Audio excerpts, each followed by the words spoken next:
A Second Chance by Renee Berglund.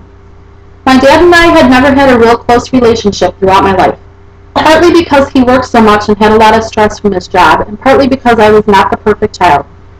But when he retired from his job, he became a different person. He was happier and seemed to enjoy life more. I was also an adult and had changed quite a bit too. I thought maybe this could be a second chance for us to become closer now. My dad had worked for over 40 years for the same company, never missing a day of work. Unfortunately, he had never seen a doctor in all of those years for any kind of checkup either. So when he retired and went on Medicare, my mom was finally able to convince him of getting a checkup. He agreed with some reluctance, saying, there's nothing wrong with me, you worry too much. If you make the appointment, I will go though. My mom did make the appointment, and my dad tried to get out of going every day up until the appointment. My mom was very persistent though and reminded him every day that he was going whether he liked it or not.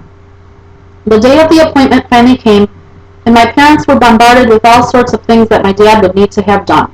There were colonoscopies, cholesterol checks, blood work. You name it, they did it. This set off a string of appointments for my dad because his doctor felt like he should get the full workup, seeing as how he was now 69 years old and couldn't remember when he had seen the doctor last.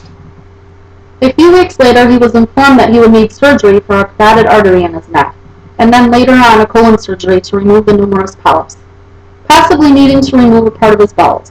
He recovered just fine from the carotid artery surgery, so now it was time to have the colon surgery. When the doctor came out of surgery, he assured us that everything went great and he didn't see any reason to worry. Little did I know that would all change a few days later. While recovering in the hospital from the surgery, my dad received the news of his cancer.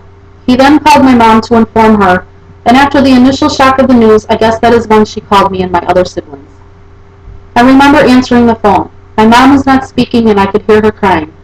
I knew it was her from the caller ID, so I said, "What's the matter, Mom?" "Your dad has cancer." "What?"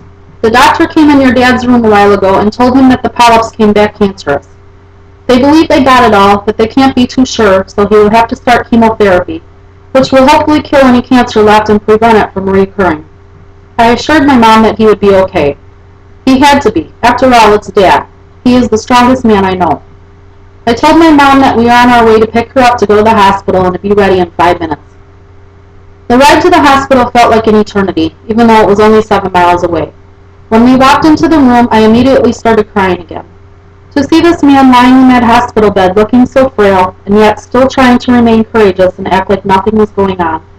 It was also at this moment that I felt the love that my mom and dad had for each other, and I knew that if something happened to one of them, the other one would not be able to go on.